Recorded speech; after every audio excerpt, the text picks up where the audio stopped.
Hello friend, welcome to my YouTube channel. हमारा third topic है mood stabilising drug.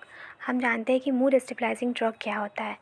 तो मनोदशा स्थिर औषधि का उपयोग यानी मूड स्टेबलाइजिंग ड्रग का जो यूज़ किया जाता है वो किसी मूड डिसऑर्डर या बाइपोलर डिसऑर्डर के ट्रीटमेंट के लिए किया जाता है। यह 3 टाइप्स की होती है: लिथियम, कार्बामेज़ापाइन, सोडियम वैलोप्रेट। तो हम इन तीनों को स्टडी करेंगे और देखेंगे कि इनका यूज़ क्या करना है, फिर कैसे करना है, इसके अंदर कौन कौन सा ड्रग्स आता है। तो सबसे फर्स्ट है लिथियम। लिथियम क्या है? लिथियम क्या है? एक तत्व है, जैसा कि हम सब जानते हैं। इसका यूज़ मैनिया के ट्रीटमेंट के लिए किया जाता है। इस तत्व की खोज यानी इसको सबसे पहले किसने खोजा था? तो इस तत्व की खोज F.J. कैड ने 1949 में की थी। इसकी परमाणु संख्या 3 तथा परमाणु भार 7 होता है, यानी atomic number and atomic weight. Atomic number 3 होता है और एटॉमिक वेट जो होता है वो 7 होता है। अभी हम जानते हैं कि इसका इंडिकेशन क्या है, यानी कब कब हमें लिथियम ड्रग को लेना है। तो उन्माद यानी एंजाइटी, एक्यूट डिप्रेशन, या फिर कोई अल्कोहल डिपेंडेंस यानी मदिरा होता था ना, मदिरा मतलब क्या हुआ?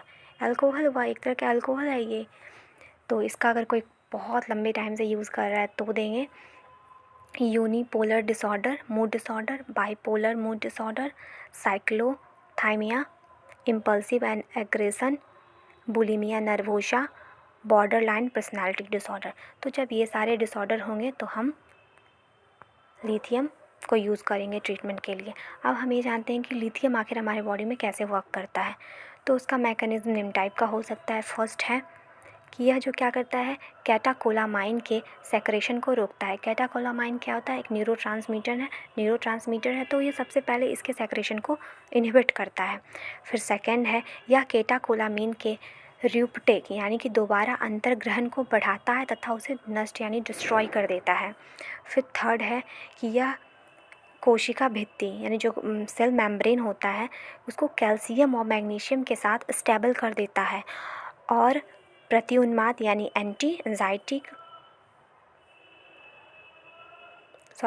एंटीसाइकोटिक ड्रग जैसे कि डोपामिन, नोरेपिनेफ्रिन, सीरोटोनिन, एसिटाकोलिन के लेवल को कम कर देता है, जिसके कारण साइकोमोटर जो मतलब वर्क होता है वो कम हो जाता है और हमारा मूड क्या होता है, स्टेबलिश होता है। अब इसका डोजेज क्या है, यानी कैसे हमें लेना है लिथियम। तो लिथियम को दो कंडीशन में लिया जाता है। फर्स्ट है कि लिथियम कार्बोनेट के फॉर्म में लिया जाता है। इसका डोजेज है 900 से 2100 mg पर डे। और सेकंड है लिथियम साइट्रेट, यानी कि लिथियम कार्बोनेट और लिथियम साइट्रेट दो फॉर्म में इसको लिया जाता है। लिथियम साइट्रेट का जो डोज होता है वो भी 900 से 21 mg पर डे होता है। तो अभी लेने के बाद क्या क्या इसके साइड इफ़ेक्ट देखे जाते हैं, हम इसे देखते हैं। तो इसको लेने से बॉडी में ट्रीमर्स हो सकता है, मसल्स वीकनेस हो सकता है, इनवॉलेंट्री मूवमेंट हो सकता है, सीजर हो सकता है, डेलीरियम, या फिर पॉलीयूरिया यानी मूत्र उत्पादन बढ़े यानी कि बार बार यूरिनेशन होता है, या डायबिटीज़ टाइप 1 हो सकता है। ईसीजी में चेंजेस हो सकता है, टैकीकार्डिया हो सकता है, मतलब वेट इंक्रीज हो सकता है, डायरिया हो सकता है, फिर टेस्ट चेंज हो सकता है, एनोरेक्सिया यानी कि लॉस ऑफ एपेटाइट हो सकता है, और मेमोरी चेंजेस भी यानी मेमोरी लॉस भी हो सकता है। ये सारे इसके साइड इफ़ेक्ट हो गए। अभी हम देखते हैं कि हमारा नर्सिंग रिस्पॉन्सिबिलिटी क्या है जब हम किसी पेशेंट को लिथियम दे रहे हैं। तो क्या करेंगे, तो नर्स की लिथियम औषधि के उपयोग से पूर्व रोगी की उचित उपयोग एवं उसके टॉक्सिसिटी के प्रभाव के बारे में बता देना चाहिए। यानी नर्स जब भी ये मेडिसिन दे रहे हैं तो उसका क्या टॉक्सिसिटी यानी साइड इफ़ेक्ट क्या हो सकता है, इसका क्या यूज है, इसके बारे में पेशेंट को बताना चाहिए। फिर नर्स को क्या करना चाहिए, जो पेशेंट है उसका हार्ट, किडनी, थायराइड या सेंट्रल नर्वस सिस्टम उसका कैसा वर्क कर रहा है, ये सबको पहले से जानना चाहिए। फिर थर्ड है, नर्स द्वारा रोगी के औषधि के सीरम स्तर की ध्यानपूर्वक जांच करनी चाहिए, यानी उसके बॉडी में लिथियम मतलब उसका सीरम इलेक्ट्रोलाइट वगैरह कैसा है ये सब जानना चाहिए, उसके बॉडी में लिथियम का लेवल क्या है ये सब कुछ जानना चाहिए। नर्स द्वारा रोगी में विषाक्तता के लक्षणों को अवलोकन करना चाहिए, यानी कहीं लिथियम टॉक्सिसिटी तो नहीं हो रहा है, इसको ऑब्जर्व करना चाहिए। फिर यह सुनिश्चित कर लेना चाहिए कि रोगी बिना चिकित्सक की सलाह के औषधि का उपयोग ना करे, और यह भी देखना चाहिए कि कहीं पेशेंट बिना किसी डॉक्टर के प्रिस्क्रिप्शन के तो ये ड्रग्स नहीं ले रहा है ना। तो ये सारा काम किसका है, नर्स का। फिर देखते हैं, यह ध्यान रखना चाहिए कि रोगी लिथियम औषधि का उपयोग मूत्रवर्धक औषधि के साथ ना करें, यानी अगर कोई पर्सन डायूरेटिक मेडिसिन ले रहा है तो उसके साथ लिथियम नहीं लेना है। फिर है नेक्स्ट नर्स द्वारा रोगी को सलाह देनी चाहिए कि वह कैफ़ीन का प्रयोग नहीं करे, क्योंकि कैफ़ीन के उपयोग से लिथियम का प्रभाव कम हो जाए। यानी पर्सन अगर चाय कॉफ़ी ले रहा है, क्योंकि उसमें क्या होता है, कैफ़ीन होता है, तो पर्सन जब भी लिथियम ट्रीटमेंट हो रहा है तो उसके साथ पेशेंट को कैफ़ीन वाला सब्सटेंस नहीं देना है, क्योंकि यह क्या करता है, लिथियम के इफ़ेक्ट को कम कर देता है। उसके बाद है, नर्स द्वारा रोगी को यह सलाह देनी चाहिए कि वह एक निर्धारित समय पर प्रतिदिन औषधि ले, ताकि औषधि का प्रभाव बढ़ सके। मतलब पेशेंट को हमें ये गाइडलाइन देना है कि जब भी वो लिथियम ड्रग ले रहा है तो वो हर डे यानी पर डे वो एक ही टाइम पे ले। इससे क्या होगा, उसका इफ़ेक्ट और ज़्यादा बढ़ जाएगा। अगर कोई रोगी साइड इफ़ेक्ट के बारे में कुछ कंप्लेन कर रहा है तो तुरंत ही औषधि सेवन बंद कर देना चाहिए तथा मनोचिकित्सक को सूचित करना चाहिए। यानी कोई पेशेंट को अगर उसके ज़्यादा साइड इफ़ेक्ट देखने को मिल रहे हैं तो तुरंत हमें जाके जाके हमें तुरंत इन्फॉर्म करना है साइकेट्रिक को, और पेशेंट को वो दवा वहीं पे रोक देना है। रोगी को अधिक मात्रा में द्रव पदार्थ के सेवन के लिए प्रेरित करना चाहिए, मतलब उसे ज़्यादा फ्लूइड्स मतलब देना चाहिए, वाटर फ्लूइड उसको मेंटेन करना है, ज़्यादा से ज़्यादा उसको फ्लूइडी डाइट देना है। और पेशेंट को फाइबर युक्त भोजन उपलब्ध कराना चाहिए, ताकि अपच की समस्या, क्योंकि पर्सन को कॉन्स्टिपेशन हो सकता है, इसलिए फाइबर रिच डाइट देंगे ताकि उसको कॉन्स्टिपेशन ना हो। ये हमारा हो गया लिथियम। अभी हमारा नेक्स्ट है कार्बेमेज़ापाइन। कार्बेमेज़ापाइन क्या है, ये भी एक मूड स्टेबलाइजिंग ड्रग है, सेकंड मूड स्टेबलाइजिंग ड्रग। अभी हम देखते हैं इसका इंडिकेशन क्या क्या है। तो मदिरा प्रत्याहन से उत्पन्न दौरे, यानी कि हमारा कोई विड्रॉल सब्सटेंस, मतलब कोई अल्कोहल ले रहा है, उसको विड्रॉ किया है, मतलब उसको छोड़ दिया है, उसकी वजह से जो भी उसके पेशेंट के अंदर सीजर्स हो रहे हैं, कन्वल्सन हो रहे हैं, तो उसमें हम कार्बामेज़ापाइन देंगे। फिर सेकंड है कोकेन विड्रॉल सिंड्रोम, यानी कोकेन ले रहा है, उसको छोड़ा है, तो उससे जो भी सिम्टम्स दिख रहे हैं उससे बचने के लिए हम देंगे।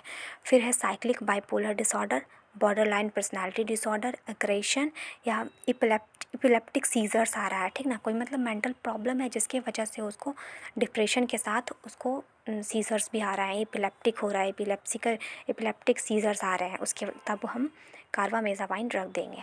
अब इसका डोजेज क्या है, तो ये पर डे दिया जाता है 600 से 1800 mg पर डे, जिसे 2 या 3 बार बराबर मात्रा में दी जाती है, यानी पर डे इसको 2 से 3 बार दिया जाता है, और इसका डोजेज का अमाउंट है 600 से 1800 mg पर डे।